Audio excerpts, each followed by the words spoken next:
YouTube, welcome back. Past the Prop, coming back to you guys on our Monday edition. It's a fun one. Today's going to be a fun one.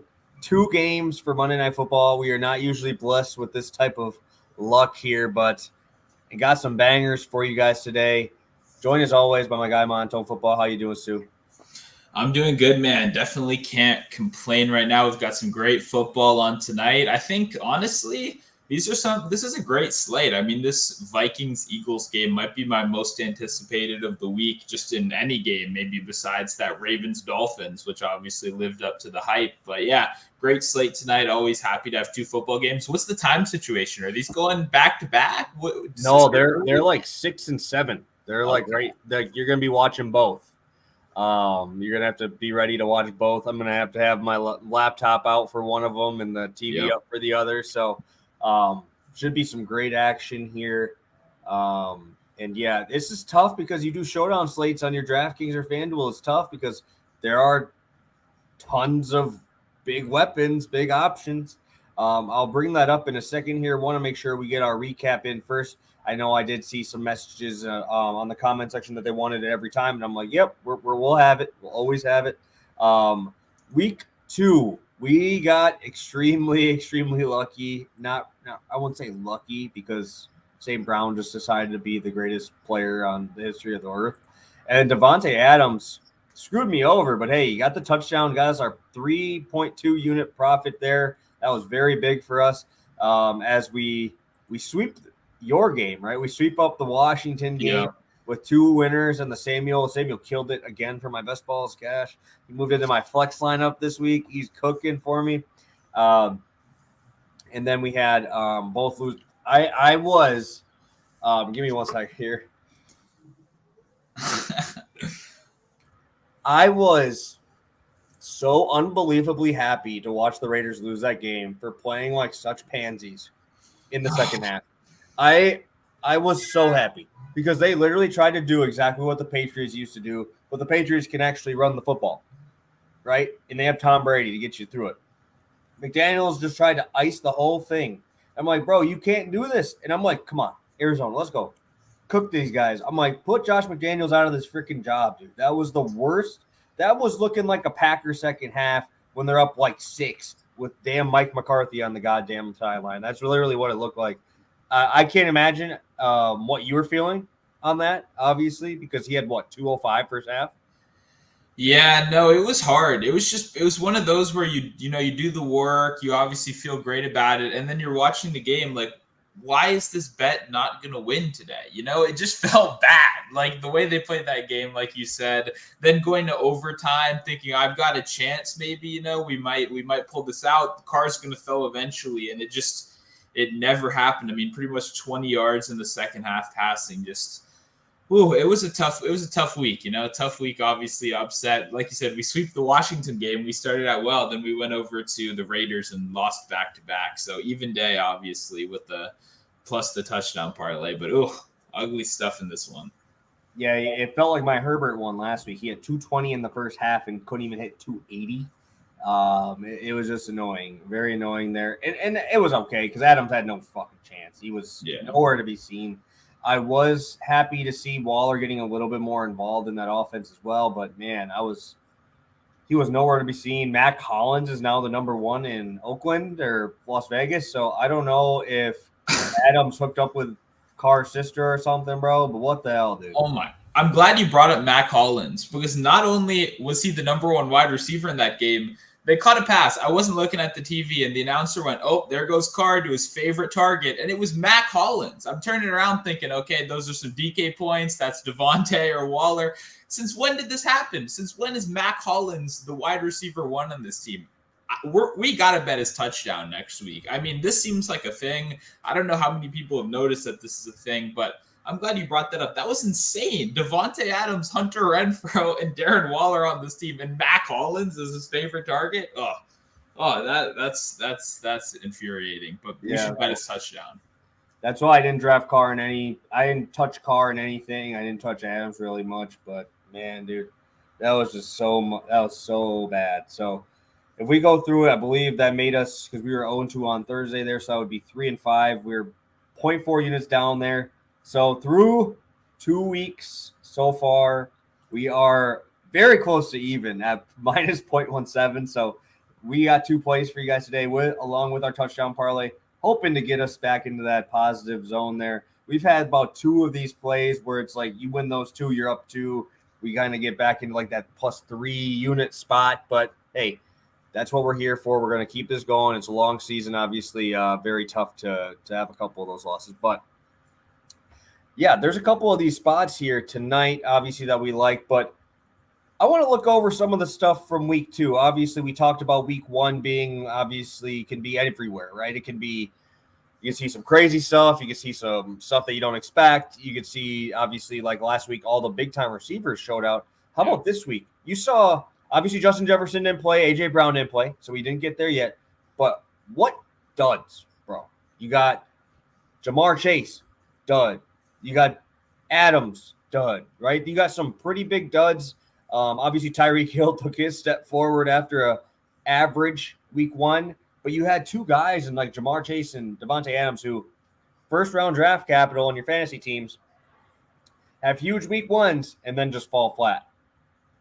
Yeah, no, we're really going to have to see how these Monday night guys kind of pull it out, right? If they can kind of win it back. But I guess Higgins obviously is kind of showing why so many people also drafted him very highly right behind Jamar Chase, is because both of these teams are going to be involved. The other thing too, speak of that Bengals team, that offensive line is disgusting so far. They can't protect Burrow at all. And now they're losing games that they really have no right to lose. I mean, the Bengals were a team a lot of people came in the season high on, myself included, mostly because of that reinvigorated offensive line, right? People were expecting to have all the weapons from last year. Now they got guys to protect them. It's not going as planned so far. It might be time to get a little bit worried about that O-line and what's going on this season, because you got to protect Burrow if you want this team to have a chance. Yeah, and I honestly think that the Dallas one was just a terrible matchup, because that's literally their only thing that they're good at defensively is that pass rush is so good. Yeah. I'm not a huge Diggs guy on the defensive end, but whatever. I had Dallas's defense this week, and I was like thinking maybe I'll get 6 out of them. Come out and give me like 13. 6 sacks in that one. That was obviously very good to see for me. But also, obviously, we talked about our top end receivers. How about those rookies now? We got 3 rookies, Garrett Wilson, Olave, and Drake London taking over some pretty big roles on their team. I'll have you talk about them a little bit. Then I want to see what you rank them at. I want to see where you're ranking these 3 at. I know I'm throwing this at you a little impromptu here, but 3 pretty big end receivers here. Obviously, Olave had a huge target share last week or this past week. You saw Wilson take the game over, and then obviously Drake London was a dog this week. He was unreal. So 3 really high end guys. What are your thoughts on all 3, and where would you rank them if you had to? Yeah, no, that's fun. I mean, Olave with the 300 air yards last week. I mean, that was legitimately insane. Winston just chucking it up there. You already know Garrett Wilson was someone I brought up on the show last time as someone that I like, and I kind of even alluded to the fact that I think he might be the best wide receiver on that team, even with Elijah Moore there as well. So I think Wilson's going to be my number 1 guy, probably London number 2 and Olave number 3. London, he's impressive, man. I liked him a lot. Obviously, the biggest thing on him was kind of he wasn't creating enough separation, but he's kind of proved so far he has all the tools to go out there against some pretty tough defenses as well, right? Back-to-back Saints and Rams start to the season for Drake London, and he's producing like this. That's impressive. I had him in a bunch of DK lineups this week, too. I sent it to you. You were not a fan of my Mariota London stacks, but look who's laughing now. I'm feeling pretty good about it. Sitting up at what did Mariota get? Did he even get 14? He got like how many picks that man have? 3? He got like 18 points, but he opened up. I got Tyreek Hill. I got Amon-Ra St. Brown. He opened up the lineup, okay? And yeah, Olave, I don't really know what to think of the Saints offense, to be honest. It seemed like I said, 300 air yards. Witz is just chucking it up there to him. I'd imagine that's valuable, but how sustainable is that with Jarvis Landry and Michael Thomas on the team? So a little bit more worried, I guess, about Olave's future role, but he's definitely talented. We got some fun rookies. It's great. Yeah, no, league is in good hands. I love to see it. Last thing, I'm sorry I didn't bring up Dawson. He's done very well for me as well. Yes. In these there, so didn't mean to step on any toes here. But yeah, the Lions look fantastic. Some teams that we didn't really expect. How about the Lions? How about the Giants? Right, both started out very, very well. I think the Lions have scored 35 points in 3 straight games going back to last season. Giants 2-0 going in. I think they're at home next week against the Cowboys with Cooper Rush. Could be a 3-0 Giants start. Yeah. No, how crazy is that? Especially because I still don't really believe that this is a very good team. They kind of won playing their C football against the Panthers, who the Panthers' plan, it seems the same as last season. It's just going to be to make every game as ugly as possible, as slow and boring as possible, because they know they can't outduel anybody in quarterback play, even with Baker Mayfield now. Oh, I don't know. That's a tough one right there. I think the Giants regression is going to come, but you're right. With Cooper Rush at quarterback, it could be another 3-0 kind of start, which would be insane. I don't know if I'm buying, though. Let's just say that. I think I have my fair share of questions about both the Lions and the Giants. So we'll see how that turns out. Yeah, no, definitely. We're seeing a lot more DK lineups with Lions in it, right? You're seeing the Lions play into these shootout type of games, which is obviously cool. But without further ado, let's get into it, right? The team the Lions played last week was the Philadelphia Eagles. So obviously they're on the slate tonight. We have Tennessee, Buffalo. I'll kick it over to you. We were just talking about the rookie wide receivers. It's a very nice little segue here. I'll kick it to you right here. Yep, I'm starting out. My play for tonight's going to be Treylon Burks, longest reception, over 15.5 yards, -108 on FanDuel. I'm playing this one for half a unit right here. I like Burks a lot. I mean, I think his talent profile is very interesting. The way they used him in college was very interesting, very creative. And we saw him come out week 1. He obviously had a pretty good performance, but a lot of the most notable thing was really the snap share, right? He came and he only played 36% of snaps in week 1, which is obviously not something you want to see with a young guy. You want to see more route participation. You want to see that guy out there on every play. But the Titans do have this reputation for kind of, easing their guys into it, especially with what they did with A.J. Brown. It's kind of the most recent comparison, right? Where they never really unleashed him. It took a little bit. The good news about that, though, is when he was out there, they were targeting him, right? He saw a target on over 40% of his routes run. Obviously, a limited sample size. He wasn't running that many routes, but he was very impressive when he was out there. Average depth of target over 20. Cashed this one in the first one. They were really using him as a field stretcher. The other thing, too, one of the first guys I wanted to bet this week, Kyle Phillips, the slot receiver, another rookie on this team.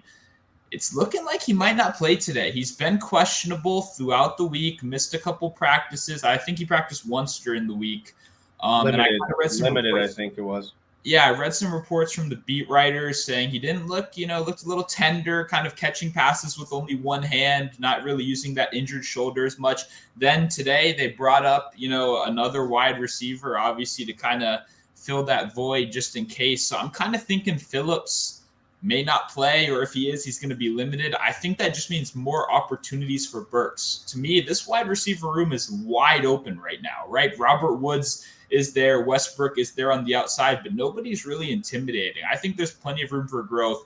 And even if Burks isn't up there quite at that 60-70% snap share, I think we need one catch for this, right? This is a one catch kind of play. And he proved it last week with the 20.5, I believe, average depth of target. So I think Burks gets it done. Impressed in week 1. I think they can continue to use him, even if it's a little bit limited, use him a little bit creatively. Yeah, no, I liked Phillips too. I think he had 9 targets in week 1. Looked really good. Obviously, we saw a lot of dump downs to Hilliard as well. So I just think that this is going to be a very tough matchup. You're going to have the Bills defense that looked fantastic against elite Rams offense, right? Obviously, I think we take a step down here in competition against Tennessee, but I think he's going to have to throw the ball around the yard. I know that Burks, what was his target share when he was out there and actually ran it? I'm pretty sure it was over 35% when he actually ran the route. It was pretty crazy. I think it was like 35 or 40. I was reading that too. It was in the 40s. Yeah, it was in the 40s. Like I said, limited snap share. So it was only talking about 15 snaps. But when he was out there, they were targeting him, which is a good sign to see. Yeah, perfect. I like this spot quite a bit. Let's take a look on who's all in here. We got Jason in here in the chat. Yeah, Jay, I was terrible.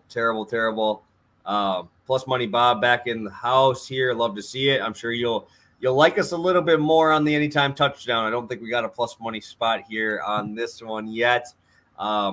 this I do not know. Gabe Davis, I thought they were saying leaning more towards doubtful, but I think he might play, dude. I personally, I don't think I read anything that would say that, but they said they're going to try him out before the game, and I mean, he was out there at practice. It had to be a non-contact ankle roll, so it's like, I don't know. It just seems like on ESPN leagues they have him at a 0 fantasy point spot.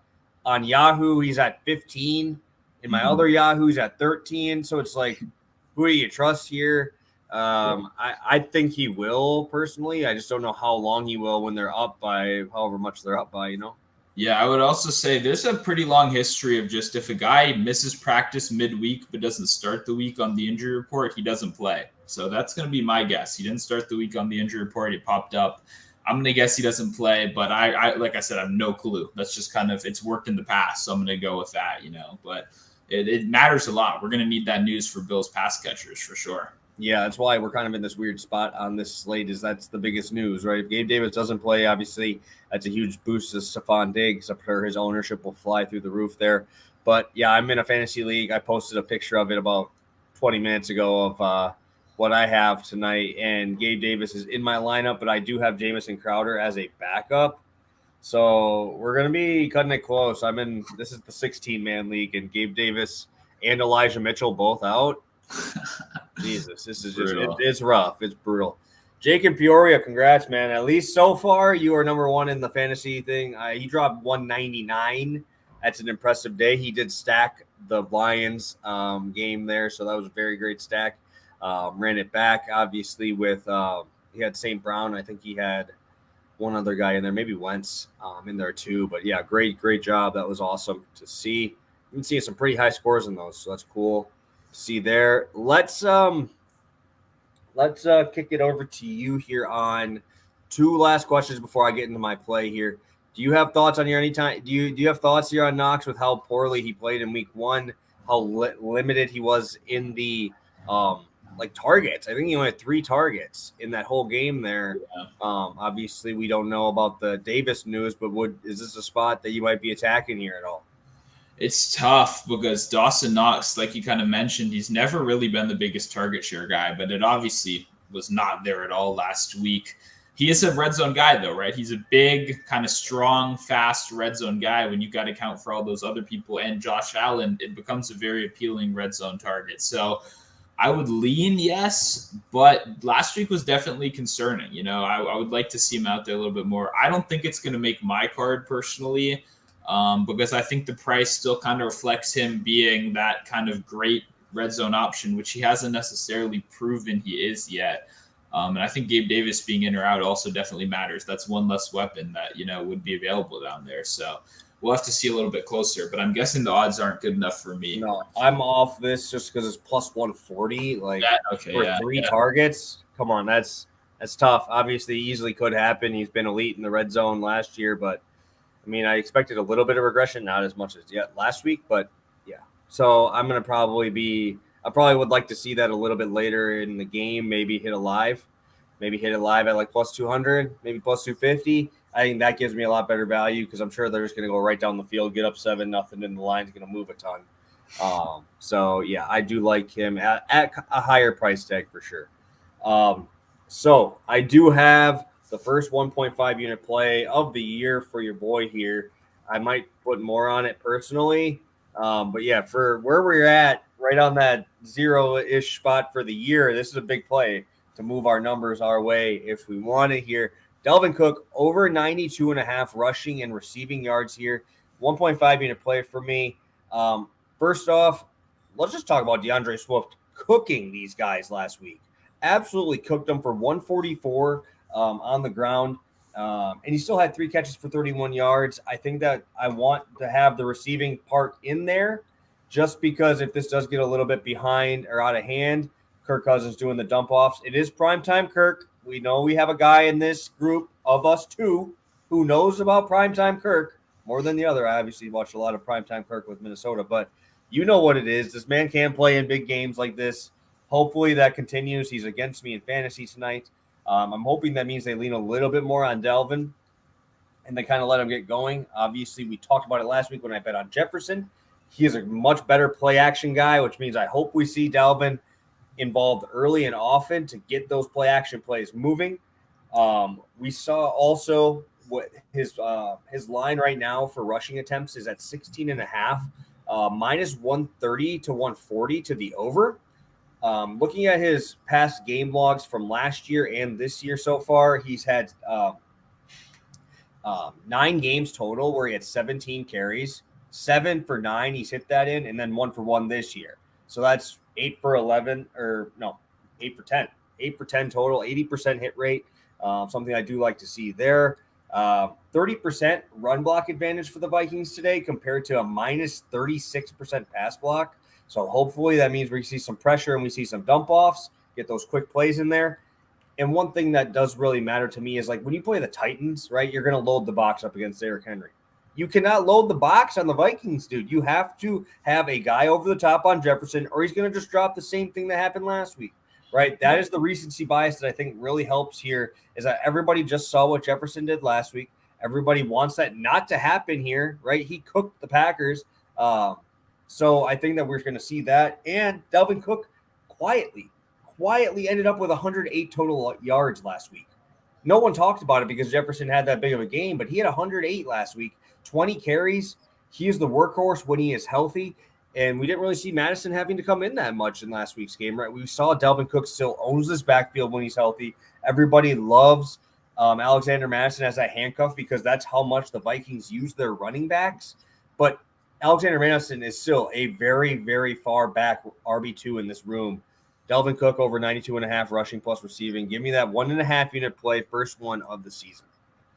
Yeah, this is interesting, right? I mean, I like Cook a lot. I like his new utilization, right? We saw him more involved in the receiving game last outing, which was very important, right? We want Cook kind of to have that versatility. He's always been a pretty solid pass catcher, actually. Yes. It's just been that outdated Zimmer scheme that they've kind of been going with for a while where, you know, he that's not his job. He's running between the tackles, you know, old-fashioned way. Let's get it done. Now we've got a more creative offense, which means he can be used despite the game script. If they're trailing right here, that hopefully means more catches because they don't really have a clear-cut pass catching back that comes in for those third downs. Cook and Madison are very similar in skill set. So it's the only time you really take them off is kind of rest reasons, right? You don't actually need a different skill set out there. I like Cook a lot in this one. And yeah, Jefferson, you'd have to imagine, doesn't absolutely obliterate this team like he did to the Packers last week. I don't know what the Packers game plan was, but I think we could teach a lesson on dropping the ball, right? Just completely letting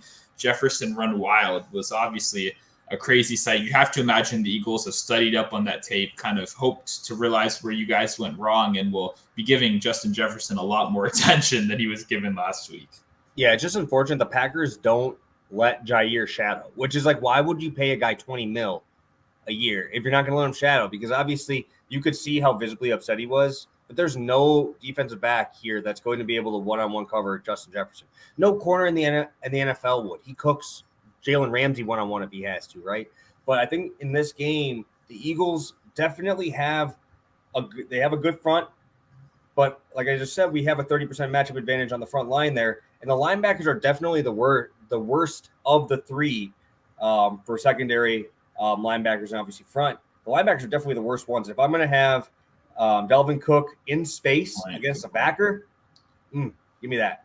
I think that we're going to see Jefferson have a pretty big day today. And hopefully we see a little bit more double coverage and soften up that box a little bit for Dalvin.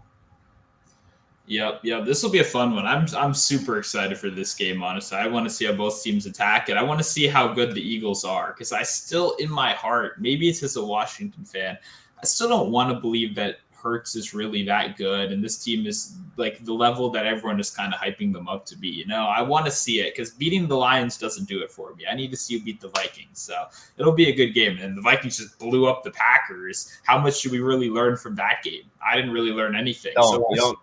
Right? Yeah, this is last year, bro. It's every single first game. It's how it is. They lost 38-3 last year, first game. Obliterated. And then did the same thing and then went to the Niners and beat them in San Francisco. Now they're going to have to go travel to Tampa and take on Tom next week. So should be an interesting game there. Before I get to questions, I need your opinion here, Stu. I need give me your honest honest answer here. All right. I'm going to give you my fantasy update here, and you got to tell me what my percentage is of winning here. Percentage-wise, if you guys want to help me out here too, be honest. I don't care if you tell me I'm going to lose by 20. Please just don't give me false hope. I don't like the false hope. Just give it to me straight. All right. I'm down 32 points, 32 and a half. Not a good start. Yep, not great. He has Kirk Cousins and Devontae Smith left. All right. Half-point PPR, 4 points for a touchdown. Okay. So he's got Cousins and Smith.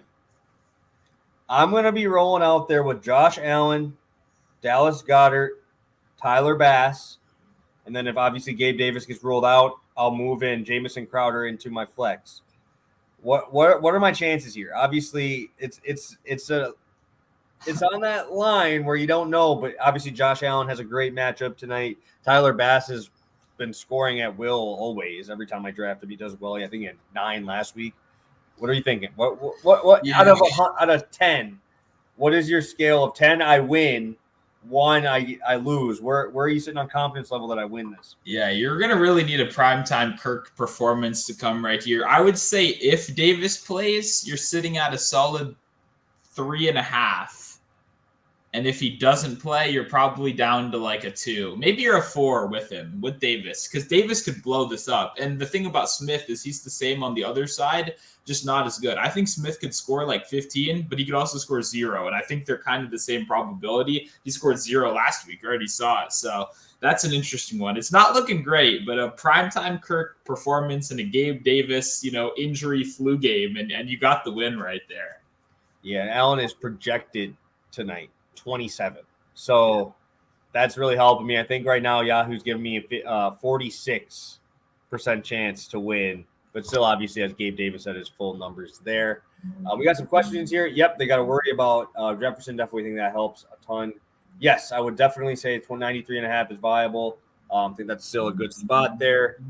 Do you have any thoughts on Gordon today?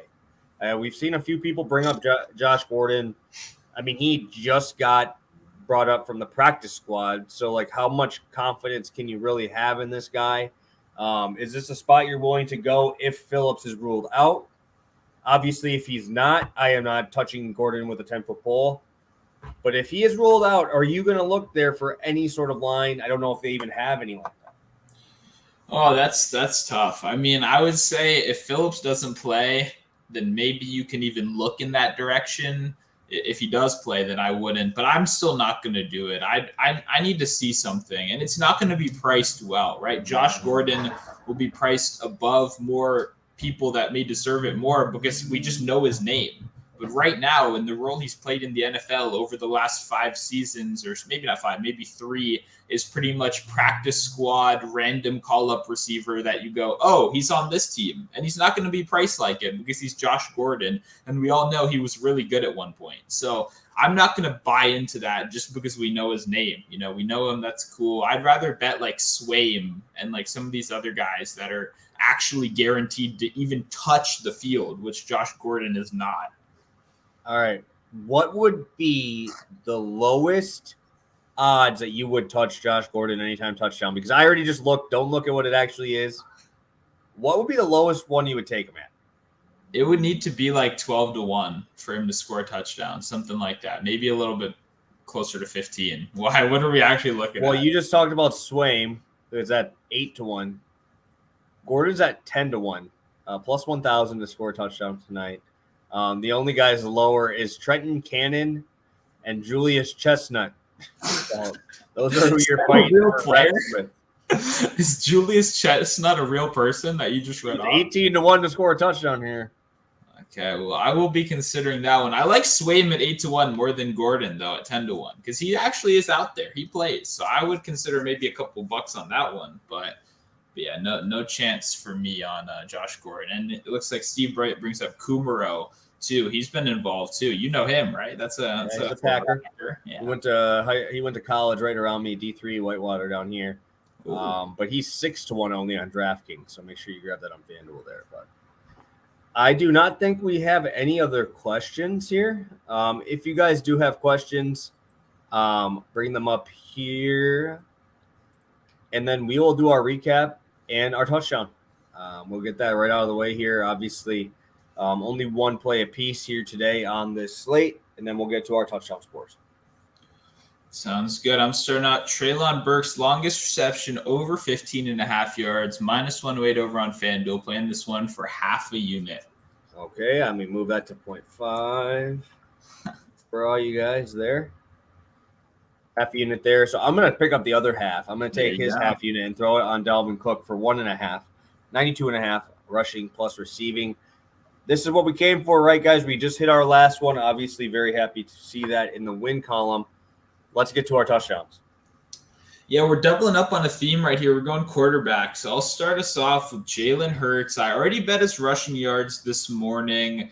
Obviously, was very impressed. I believe 8 design runs last week, which was leading or tied for the league lead with Trey Lance. But Trey Lance was also playing in a rain game where he couldn't throw. So obviously kind of on a tier on his own, right, in terms of actually being involved. The scrambles are good to see. And in the red zone, we just saw it with Kyler Murray yesterday. Having a running quarterback to just run in circles is a play that most of the teams in the NFL just don't have, because they don't have a guy that can actually get out there and move the pocket and can be creative. So obviously Hurts showed last week with his touchdown that this team is dangerous with all those running backs in the red zone. It's going to be hard to guard them all. I think Hurts gets in there, especially if this game is kind of as high scoring as I hope it will be. I think Hurts finds his way in there for sure. Yep, I'm on Josh Allen. I love to see the 10 carries last week. I believe, if I remember correctly, he was the highest rush attempts of everybody out there. Devin Singletary had 8. He was the second highest, I believe. Yeah. Him and Zach Moss fighting for that second spot there. But I love to see it. Obviously, Josh Allen's the biggest running back on their team if you take out even their running backs, right? You still got Cook out there. You got Moss. You got Singletary. And their biggest guy is Josh Allen, right? And you're gonna, I don't know if they actually care, but you just saw what happened with Justin Fields on trying to do a 1-yard quarterback touchdown. Both these quarterbacks are gonna do it the right way. They're gonna do the same thing, but actually be able to score it, right? Justin Fields is not built like either one of these dudes, right? Allen is a monster, dude. That guy could just run straight at you, and you're not gonna tackle him even in right in that Oklahoma drill, man. He's running dudes over. Last week, he threw a dude off of him, just completely just wiped him off. So I love Josh Allen to score a touchdown here. I do think his I think somebody messaged me over 2.5 total touchdowns for Allen. I liked that a lot. Passing and rushing, then? Is that what that is? I think it's combined. They said it was, I don't know if it was like a prize picks thing or something. Yeah. But they definitely, I got a text or a text from a buddy. He's like, hey, what do you think? Because he knows I just bet Josh Allen blindly always. So he's like, yeah. I'm like, yeah, I would take that any day in a heartbeat. I like the option of having the rushing touchdowns included there. He's just too damn good in the red zone, man. Too damn good. And he doesn't force stuff either. He doesn't force those picks, right? He'll just run it, right? He'll just run it. Who cares? Yeah, no, and like you said too, Hurts will get in there with finesse. Allen will just run someone over, and that's all. I mean, he's probably the only quarterback I can remember since like Cam Newton that would just power over people in the red zone. Like, there's not really, much of a play. It's just like you go score the touchdown. That's it. You know what I mean? So I like both these guys for sure. So similar odds to our last one. Some good mojo going right here. Yeah, it's our first one of the year. We hit our first touchdown parlay of the year early on. Nice. I like to see it in week 2. Almost 4-1 here. Hopefully we're able to take care of this one. This would be a 1 unit to win 3.7. But yeah, looking forward to another good week here. Remember this DraftKings slate, we usually pick the winner before this, but with the doubleheader, it is going through tonight's slate. We do have the guy who is in the lead right now in the chat, and Jake in Peoria. He had Amon-Ra St. Brown with that big 42-point game there. So obviously he's sitting in first. Maybe we'll see somebody pass him. Maybe we won't. But again, guys, thank you for all joining. I don't remember the exact number that we saw in there, but everybody that joins is really awesome to see that grow and see all you guys trying to fight with each other in there. I think I've been in the same spot both weeks. I've been in like 12th and then like 10th. So I just need to get out of that, man. I scored like 130 in that contest, which was crap. Yeah, no, Jake might be in there number 1. You're staring at number 2 right now, though. I don't think I'm gonna increase my lead, unfortunately. I don't have any players left, but I am sitting at number 2 right now. So I've got $30 in my account right now. So I'm waiting for it, Justin. I'm waiting for it. Let's hold on to second place. Yeah, I gotta see what else there is there. Yeah, dude, it was just disgusting. Yeah, I have a couple guys in tonight's game, so hopefully we'll have our full attention on the games tonight there. But do you got anything for us, Stu, before we head out of here? Remember that DK contest is sponsored by Pikkit. That's all I got to make sure I say. We didn't do our Pikkit player of the day here because a lot of that stuff really relies on Gabe Davis news. I'm not going to lie, dude. Gabe Davis news is the biggest piece that we're going to have here. Hopefully it's out soon. Yeah. Yeah, no, I mean, like you said, though, make sure you obviously follow both of us on Twitter. We're going to be posting. I already have another play out there already from this morning. And yeah, check us out on Pikkit. They obviously sponsored the show. Shout out to Pikkit, great bet tracking app. They obviously have the social features that both you and me are on. I posted my play for tonight. I actually posted that one a day early yesterday. So it's kind of some of those things. I'm tweeting so much stuff. It's good to have like a second place to go kind of support the people that support us. Obviously, if you download Pikkit and watch the show, we appreciate that. If you haven't already, code PTP. They send you between $3 and $100. We're doing the weekly DraftKings contest. All you got to do is beat my Marcus Mariota lineup. Seems like a lot of you have failed this week, but you can always try again next week. Yeah, for sure. No, it was good. Everything went well there. So hopefully, I'm in a Thursday through Monday contest. I have Hurts and Jefferson left. Yeah. And I think I'm like 22 points off the lead. So hopefully we can catch all the way up there and give myself a favorable look there, not like a disgusting 85 total points for my roster here. So thank you guys for tuning in. You guys are the best. We almost hit 1,000 views on our last video. So awesome. Thank you guys for tuning in for that. That is sweet to see. And hopefully we'll be able to get you guys some winners tonight. So again, before we head out, we are rolling with Dalvin Cook over 92.5 rushing plus receiving yards. Treylon Burks, longest reception, 15.5 units. And then Allen and Jalen Hurts score touchdown tonight. If you guys have any more questions, shoot us a DM over on Twitter or over on Pikkit. We'll be over there helping you guys out. So have a good one, guys. Best of luck, and hopefully you guys win your fantasy matchups tonight as well. Have a good one, guys.